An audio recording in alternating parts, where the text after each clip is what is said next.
Raise your hand if you've been told that fruit is healthy and you should eat more of it. Now keep that hand up if you have diabetes or prediabetes, because here's what most people never get told clearly. The fruit your doctor recommends might be quietly spiking your blood sugar every single morning, while the one fruit combination you've probably never heard about is doing something genuinely interesting for your glucose control. I want to tell you about a patient I'll call Sarah. She was 61, pre-diabetic, doing everything she thought was right. Every breakfast was what she believed was the perfect combination: a banana, a bowl of blueberries, and a glass of orange juice. 6 months later, her A1C hadn't budged. Her fasting glucose was climbing. She was frustrated. Her doctor was talking about adding medication.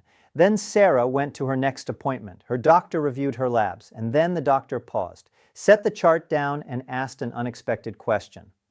"What are you eating for breakfast?" Nobody had ever asked her that before. Not in 2 years of managing prediabetes. Not one nutritionist appointment.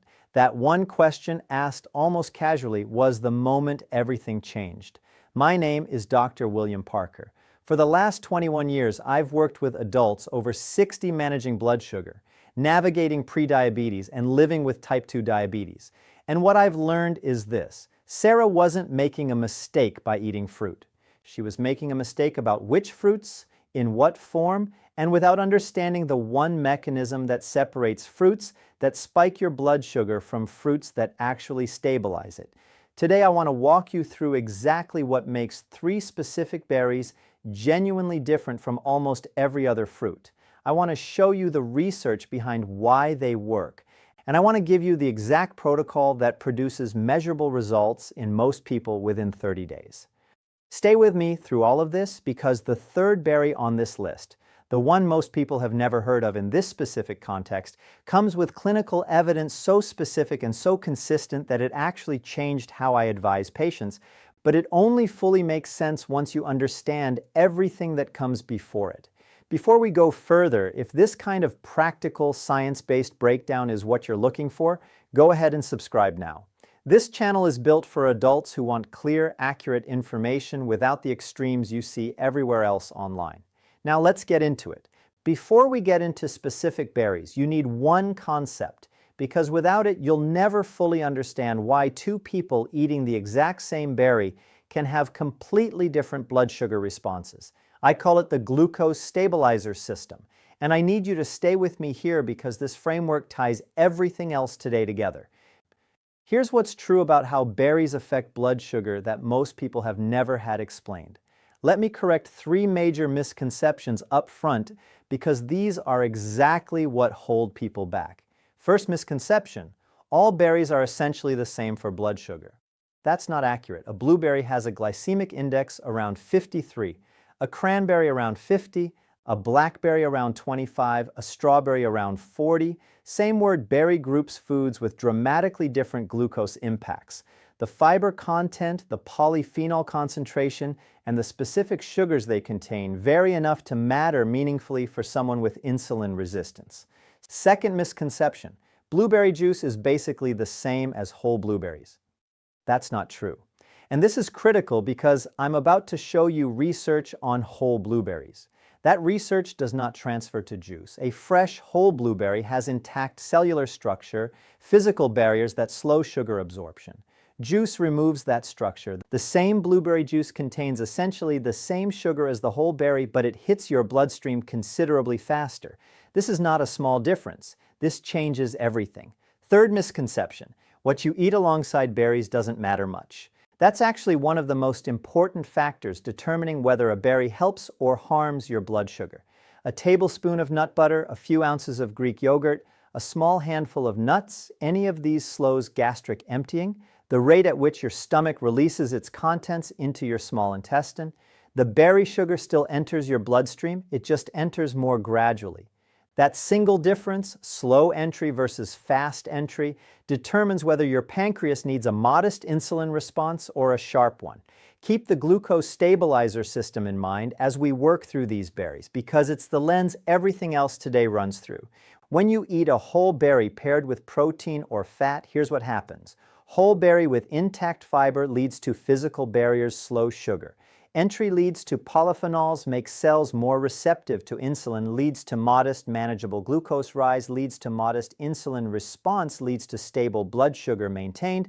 By contrast, the opposite sequence, Weizsätzlichkeit, juice or blended berry, eaten alone, arrow down. No fiber barriers, no protein pairing, arrow down. Sugar enters bloodstream rapidly, arrow down. Sharp glucose spike, arrow down. Large insulin surge, arrow down. For someone with insulin resistance, response is less efficient, arrow down. Blood sugar stays elevated longer or drops too low, arrow down. Hunger and fatigue triggered within an hour. This second pattern, repeated day after day, year after year, quietly erodes blood sugar control in people who genuinely believe they're eating well. The research is clear, the mechanisms are well understood, and the adjustments are far simpler than most people expect. How the glucose stabilizer system actually works. Picture your bloodstream as a highway and sugar from food as vehicles entering that highway through a series of on-ramps. A whole berry with intact fiber structure is like a highway on-ramp with a traffic light metering vehicles one at a time, keeping flow smooth and manageable. Your body handles this easily. Your pancreas releases just enough insulin to bring blood sugar back into range. Everything stays balanced. Juice from that same berry is like removing the traffic light entirely, every vehicle rushing onto the highway at once. Your body's response to that rush, a large insulin surge, is exactly what you want to keep modest, especially if your insulin sensitivity has declined with age or metabolic stress. But here's where berries get genuinely interesting compared to most other fruits. Berries don't just slow the on-ramp through fiber, they contain specific plant compounds called polyphenols, particularly anthocyanins and resveratrol, that go further still. They don't just slow sugar absorption, they actually make your cells more receptive to insulin at the molecular level. Think of it this way, when your pancreas releases insulin, it's sending a signal to your cells. Come pick up this glucose from the bloodstream. For someone with insulin resistance, those cells aren't listening as well as they should. The key isn't fitting the lock as efficiently. Polyphenols found in berries appear to help that key fit better. They're not just slowing the traffic entering the highway, they're making the destination, the cells throughout your body, more able to receive it. This is documented in clinical research. This isn't theoretical, this is measurable. This is precisely why berries work differently than other fruits. It's worth adding one more layer here because it explains something that genuinely confuses people. Why two people eating the exact same berry can have completely different blood sugar responses. Insulin resistance varies enormously from person to person. Someone with mild insulin resistance might handle a standard berry serving easily. Someone with more significant resistance will see the same berries cause a sharper, more prolonged spike because their cells aren't responding to insulin signals as efficiently. This is why checking your glucose 1 to 2 hours after eating specific berries is genuinely one of the most useful things you can do. It turns a generalized ranking like the one I'm about to give you into actual data about your own body, which is always more valuable than someone else's average. Let's make this personal for a second. Do you remember a time when you could eat fruit without thinking about it? Without monitoring what it might do to your numbers? When fruit was simply part of a healthy diet, not a calculation you had to make before breakfast?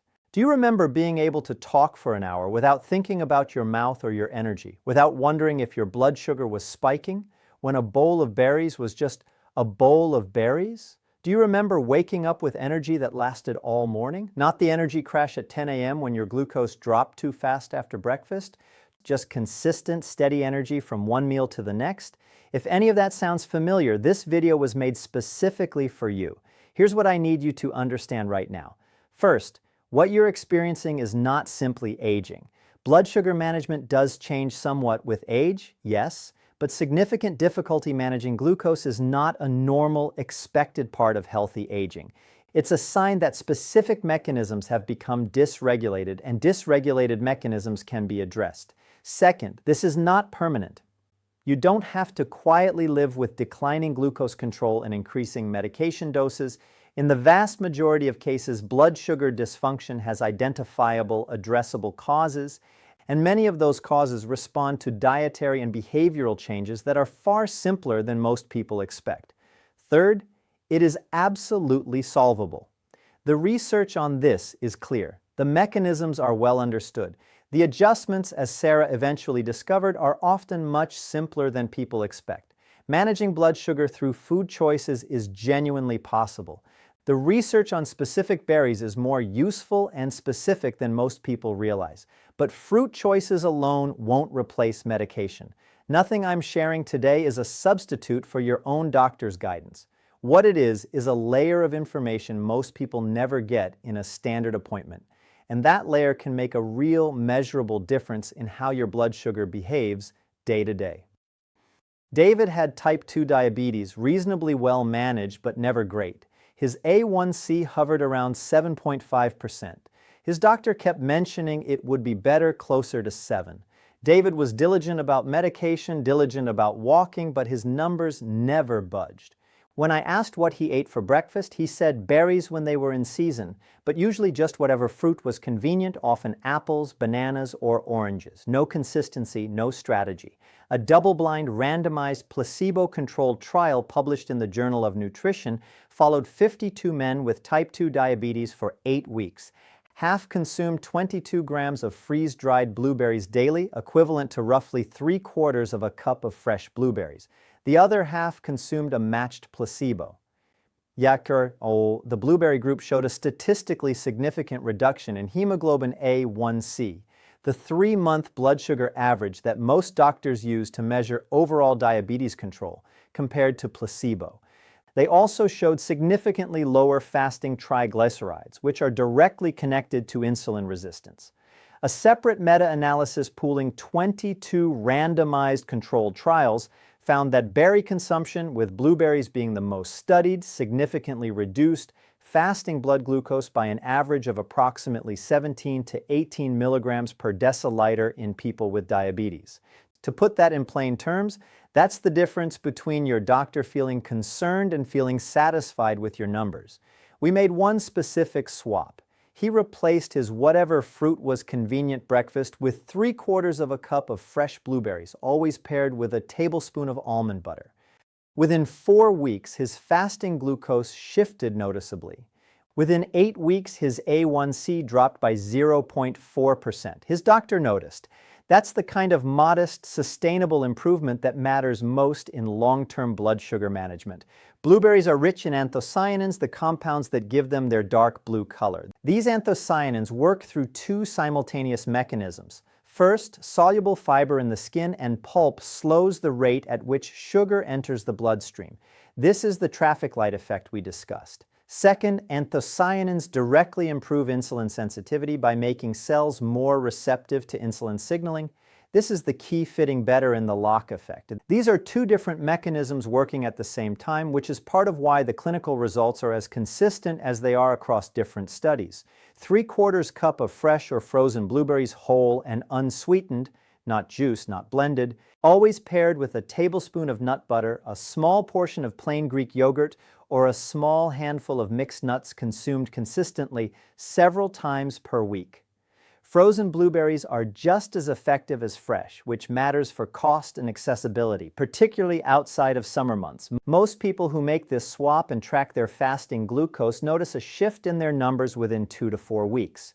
Within a month, the cumulative effect tends to be measurable in post-meal readings. Within 2 to 3 months of consistent paired consumption, some people see it reflected in their A1C. Margaret had pre-diabetes and a history of urinary tract infections. She'd been told to eat more cranberry. She was drinking cranberry juice, lots of it. Her blood sugar wasn't improving. In fact, large amounts of cranberry juice were making it worse because of the added sugars. The same 2022 meta-analysis that found significant benefits for blueberries identified cranberries as the second most studied berry for blood sugar management. Cranberries contain similar anthocyanin profiles to blueberries, along with unique compounds called proanthocyanidins that have been studied for their specific effects on glucose metabolism. A clinical trial published in Food and Nutrition Research followed 58 adults with metabolic syndrome for 12 weeks. Half consumed whole cranberries daily, half consumed a matched control. The cranberry group showed significant reductions in fasting blood glucose and improvements in insulin sensitivity markers. Here's what makes cranberries genuinely interesting compared to blueberries. They have an even lower glycemic index. While blueberries sit around 53, cranberries sit around 50, lower impact on blood sugar while providing similar polyphenol benefits.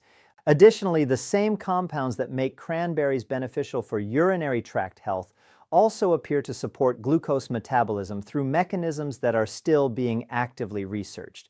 Most people know cranberries as juice. Cranberry juice is essentially sugar with cranberry flavoring.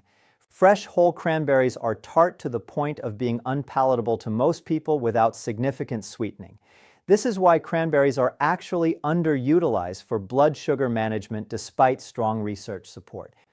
When I redirected Margaret from juice to whole frozen cranberries thawed slightly, paired with a source of protein or fat to make them more palatable, she experienced similar benefits to David's blueberry protocol. Her fasting glucose improved within weeks. Her doctor was surprised.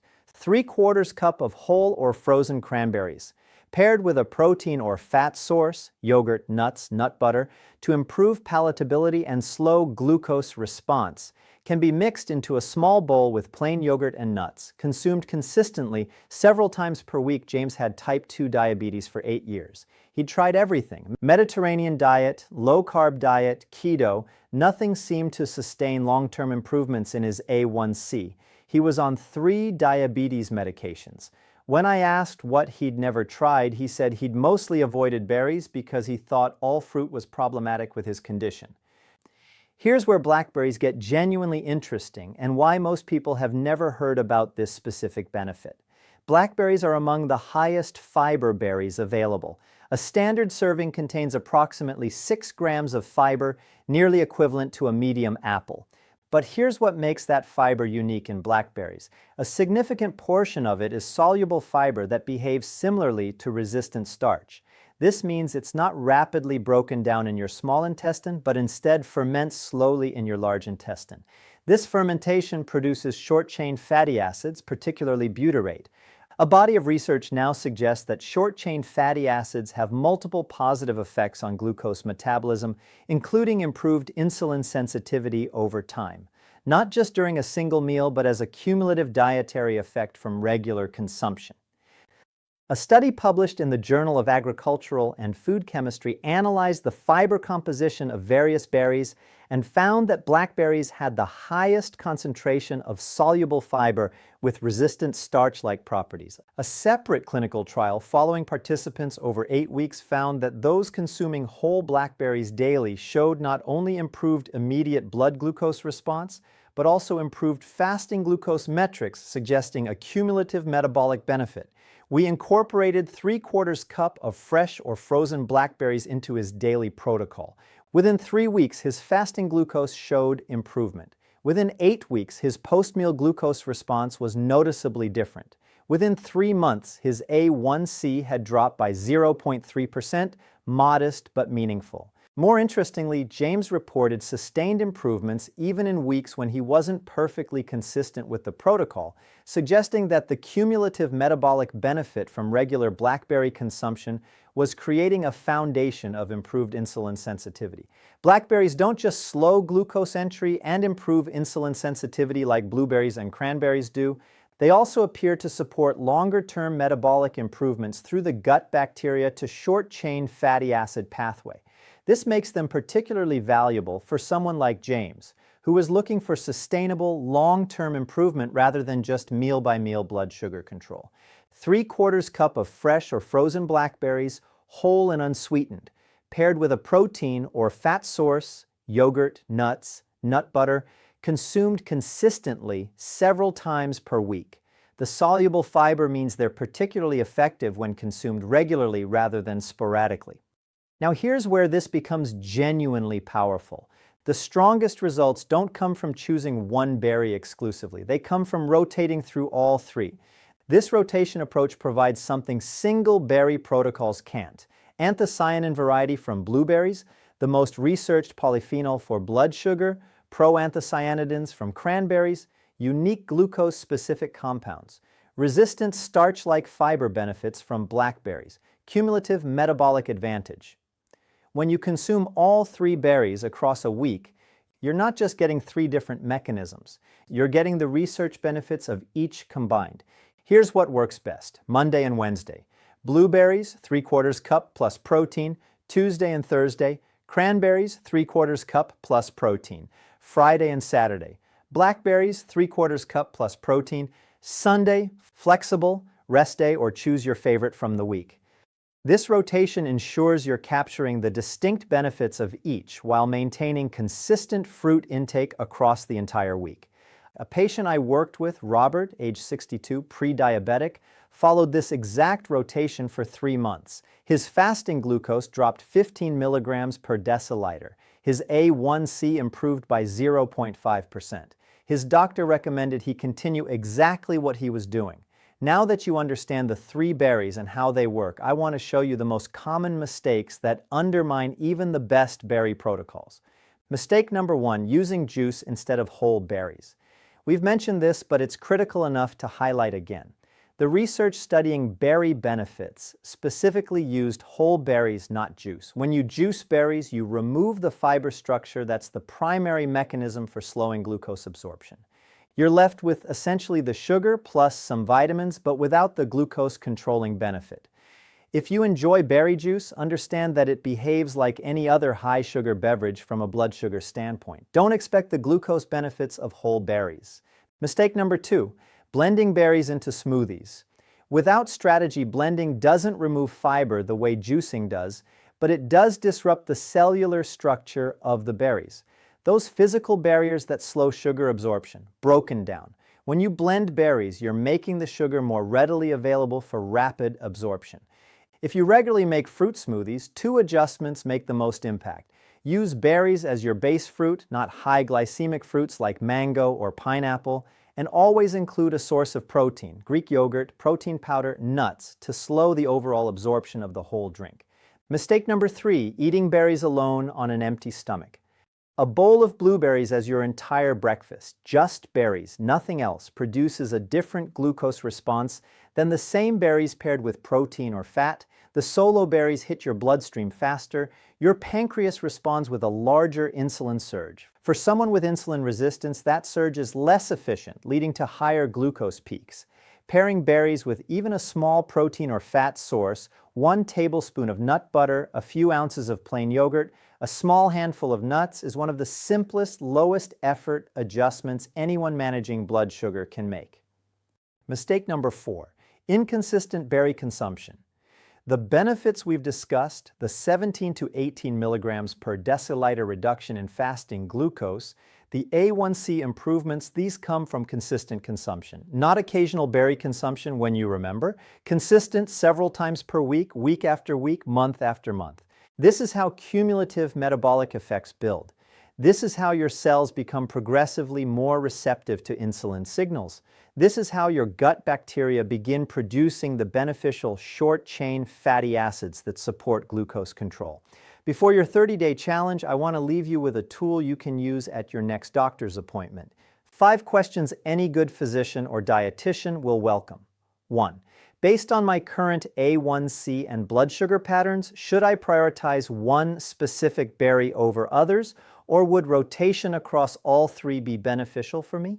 This personalizes the protocol rather than applying a one-size-fits-all approach. 2. Are any of my current medications affected by high polyphenol intake or significant dietary changes?